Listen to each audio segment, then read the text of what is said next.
بسم الله الرحمن الرحيم. إن الحمد لله نحمده تعالى ونستعينه ونستغفره ونعوذ بالله من شرور أنفسنا ومن سيئات أعمالنا. من يهده الله فلا مضل له ومن يضلل فلا هادي له، وأشهد أن لا إله إلا الله وحده لا شريك له، وأشهد أن محمدا عبده ورسوله، وبعد. أيها الإخوة والأخوات، السلام عليكم ورحمة الله. Nous revoilà dans une nouvelle rencontre au sein de l'association Espoir Jeune de la Mosquée Al-Aman. Donc, comme on le répétera à chaque fois, il y a donc un petit cycle de cours, de conférences, on peut appeler ça ainsi, où l'on parlera de certains sujets qui ont déjà été traités. C'est pour cela que, par exemple, le titre d'aujourd'hui, le repentir, il y a des cassettes qui parlent du repentir. C'est pas la première fois. Comme si je ne me trompe pas, je crois, du frère Mustafa, de ce titre. Mais naturellement, chaque frère donne une conférence d'après un certain niveau. Ça ne veut pas dire qu'il y a des endroits où il y a des gens plus intelligents et d'autres, où il y a des gens, entre guillemets, bêtes ou quoi que ce soit, loin de là. Lorsqu'on parle des fois à un groupe de personnes bien précis qui poussent les jeunes, en général, il se pourrait qu'ils aient besoin d'une cassette assez facile, ou lorsqu'il a besoin de tel et tel sujet, il y a une question qui lui passe par la tête, il sait que facilement, il prend telle et telle cassette, il a les points directement résumés, et il peut en répéter à son aise. Et ceux qui alors cherchent une cassette plus détaillée, eh bien, ils peuvent poser la question aux frères qui vendent ces cassettes-là, et savent que par exemple, pour ce sujet-ci, il y a une cassette encore plus détaillée que ce que l'on va entendre. Donc aujourd'hui, et comme je fais souvent ici à la main, et donc à l'association Espoir Jeune, c'est plus pour vous donner directement ce qui est important pour vous, pour tel ou tel sujet, comme aujourd'hui donc le repentir. Pour commencer, comme vous allez vous y habituer, lorsqu'on parle d'un sujet, en général on s'arrange toujours, pour commencer par un verset du Coran, qui est la parole d'Allah subhanahu wa ta'ala, qui traite de ce sujet-là. Et il y a des beaux versets, et il y en a beaucoup dans le domaine du repentir, ce qu'on appelle tawba, lorsqu'on dit d'Alija Smintoub, demander pardon. C'est ça, c'est l'action que l'on fait pour se repentir. Sachez que cette action, donc, Allah subhanahu wa ta'ala nous demande, avant que nous on le demande, qu'on le veut, Allah subhanahu wa ta'ala nous demande et nous dit,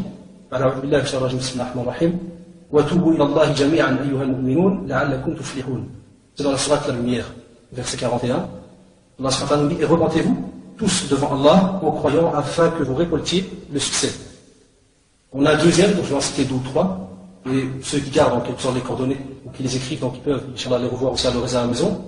On a un deuxième verset qui dit Ya ayyuhalladhina amanu tubu ila Allahi tawbatan nasuha. Ce verset aussi est très très important, vous allez le voir aussi pourquoi. Et qui est dans la sourate l'interdiction, verset 8, Tahrim. Et le troisième, qui nous dit aussi, Bismillahir Rahmanir Rahim, Nabbi ibadi anni ana ghafurur rahim, wa anna adhabi huwa al-adhab al-alim. Et ça c'est dans la sourate donc Al-Hijr, verset 39, verset 49, 50. Et qui nous dit donc informe mes serviteurs que c'est moi le pardonneur, le très miséricordieux, et que mon châtiment est certes le châtiment douloureux. Et le verset juste avant, Allah subhanahu wa ta'ala nous rappelle donc, ô vous qui avez cru, donc dans la sourate de l'interdiction, repentez-vous Allah subhanahu wa ta'ala d'un repentir sincère. Parce qu'on appelle tawbatan nasuha. Vous remarquez donc Allah subhanahu wa ta'ala dans le domaine du pardon, il est assez large. Là, nous, êtres humains, et qui plus est maintenant donc, les jeunes, on a deux tendances chez les jeunes et même les adultes. Là, on va parler souvent aux jeunes, parce que c'est ce qui nous intéresse.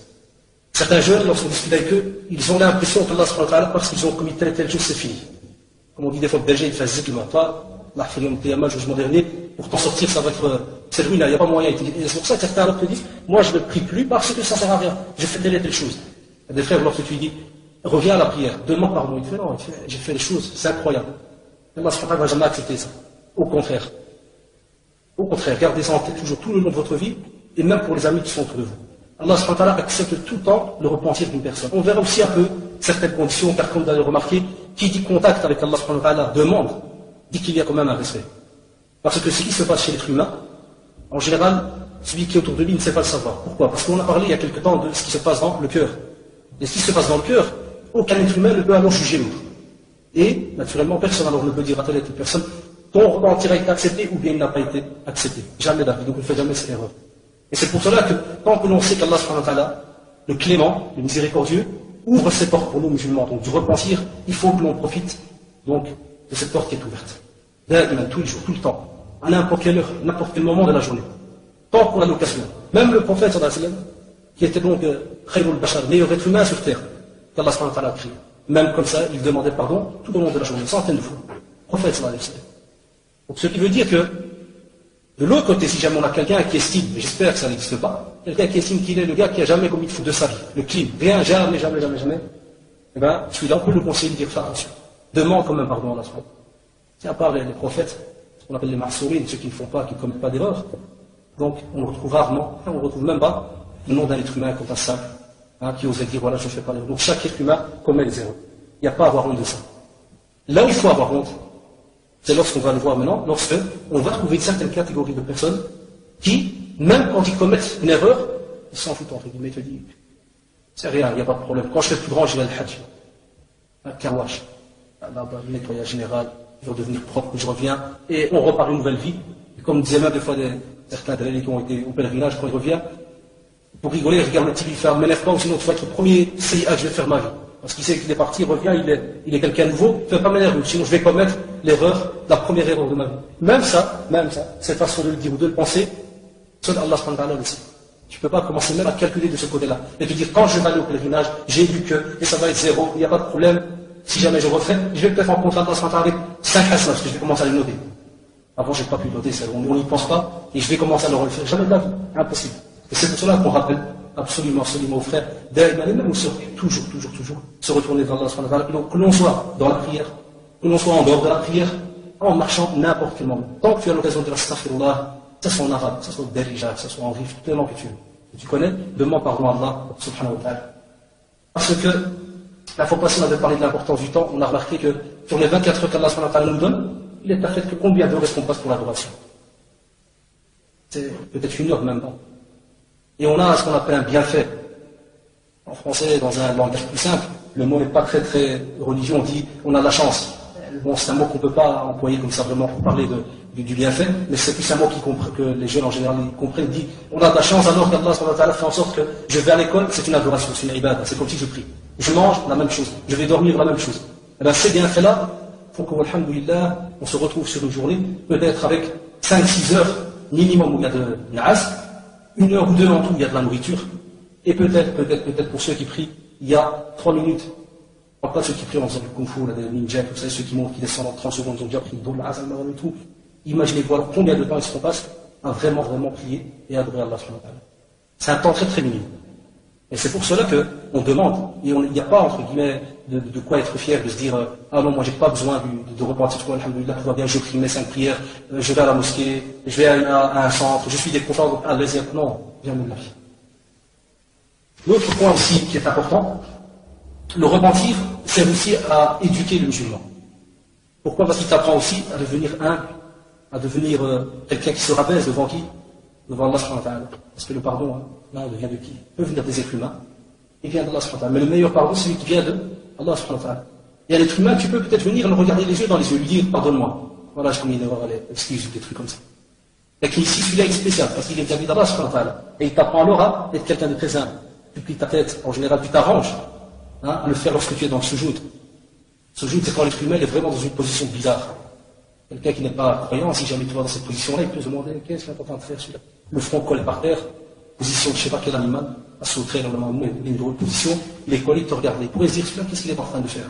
Et le musulman, il est fier. Subhanallah, drôle de position, mais pour le musulman, il est fier. Pourquoi? Parce qu'il sait que dans cette position-là bizarre, il est devant qui? Devant Allah subhanahu wa ta'ala. Et il n'a pas honte. Si jamais il arrive, il fait salam alaykoum, salam alaykoum, qu'est-ce que tu es en train de faire? Il ne va pas te dire, non, il va te dire, je suis en train de prier.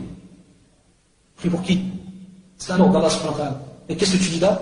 Tu fais un tas de demandes. Et c'est pour cela que le repentir parmi les repentirs sincères qu'il y a, c'est le repentir qu'il y a entre toi et Allah subhanahu wa ta'ala, mais on te voit même, on t'entend même penser parce que tu racontes. Et ces moments-là, c'est lesquels? C'est ta prière. Parce que quand tu rentres dans ta pièce, tu te jettes par terre pendant que tu pries, et tu dis, Ya Rabbi, smahli, Ya Rabbi, tub'ali, et ainsi de suite, personne ne sait ce que tu es en train de dire. Et c'est là qu'il faut le pleurer. Même si à l'extérieur au quartier, tu n'oses pas montrer que tu as une goutte qui sort, parce que si jamais elle sort, quand tu deviens chemin de service, tu ne peux pas. Tu vas montrer que tu es un dur. Tu ne pleures pas. Il y a que quand tu es dans la prière, il n'y a pas de pleurs. C'est le meilleur moment à la rigueur pour montrer que tu es quelqu'un qui a quand même un cœur qui est, alhamdoulilah, assez léger, il y a un cœur qui peut être touché. C'est lorsque l'on pleure qu'on ressent le regret, la tristesse, on va en parler après. C'est là que, en général, on voit qu'on est quelqu'un de très petit, mais vraiment, on n'est rien du tout alors devant Allah subhanahu wa ta'ala. Mais de nos jours, on remarque, quand on discute avec des frères, on remarque que, peut-être même les sœurs quand on discute entre elles, on remarque, c'est rare ces derniers temps, de rencontrer quelqu'un qui va dire, ah, salam alaykoum, là, j'ai pleuré pendant 1 heure. Ça pleurer de quoi? Ah, hier, j'ai pas lu du Coran. Là, je regrette parce que ça fait une journée qui est partie peut-être dans le vide. Là, je regrette à fond. Et j'ai pleuré pendant 1 heure en demandant, en espérant qu'Allah subhanahu wa ta'ala me pardonne. Parce que vous rencontrez ça tous les jours. S'il y en a un qui ose nous dire, la moindre des choses, vous savez, parce qu'on est tellement tu es dans la vie, hein, à suivre la vie. Le meilleur parmi nous, à l'intérieur, il va rigoler, son ventre va bouger. Il pleure tout seul pendant une heure. Il pleure. Ou bien, peut-être, par respect, on va lui dire, dans notre tête, à l'intérieur, on va peut-être lui dire, et alors, regardez, là, t'as pleuré, voilà, c'est bien. C'est comme ça, vous remarquez qu'on n'a plus ce qu'on appelle l'occasion dans notre vie de faire la différence entre qu'est-ce qui fait, entre guillemets, la honte et qu'est-ce qui ne fait pas la honte. Ben, sachez que repentir, jamais, au grand jamais, ne sera une cause de honte pour l'être humain. Jamais de la vie. C'est une fierté pour lui. C'est pour ça qu'on vous apprendra même plus tard à demander pardon. En dehors d'Allah subhanahu wa ta'ala, on se repent aussi des fois, on demande du pardon vis-à-vis de qui? Les premiers aides qui sont les plus scolaires, c'est qui? Les parents. Combien de fois est-ce qu'on demande aux parents pardon? Les parents, là, vous verrez plus tard, si jamais vous en perdez un, même si tu lui demandes pardon tous les jours, tu diras il n'y a pas assez. Pourquoi? Parce que si jamais tu es conscient du rôle que tu as joué vis-à-vis de tes parents, si jamais tu ne les vois pas pendant 3 heures, 5 heures, 2 jours, tu regrettes pourquoi? Parce que tu dis, peut-être qu'hier ils avaient besoin de moi, ils ne m'ont pas trouvé. Peut-être qu'ils voulaient me demander quelque chose, ils ne m'ont pas trouvé. Peut-être que mon père était triste, blessé, ceci, cela, j'étais pas là, moi. Toute la soirée quand on va passer avec Grec, quand on fait jusqu'à 2 heures du matin, et que le père il dort, il t'a même pas dit, allez, dors bien, ceci, cela, bien, il t'a appelé une invocation, bien toi tu le rappelles à ton père. Est-ce que c'est des moments que l'on regrette? En général, ces derniers temps, quoi. Ces derniers temps, pourquoi? Parce qu'on est dans la routine. Père, la mère, le père, c'est le type qui bosse, qui rentre l'argent, même si au chômage, l'argent vient sur son compte. La mère, c'est qui trie la cuisine, c'est qui prépare ton jeans, je ne sais quelle marque, ton training, ceci, cela, qui connaît ton programme, qui sait que le mardi doit t'habiller de cette façon, le jeudi, je ne sais pas quoi, et ainsi de suite. C'est une routine. Mais est-ce qu'on demande pardon aux parents? Très rarement. Et puis, il vient après ceux, par exemple, qui sont mariés vis-à-vis de leur épouse, ou bien l'épouse vis-à-vis de l'époux. Ils demandent pardon simple.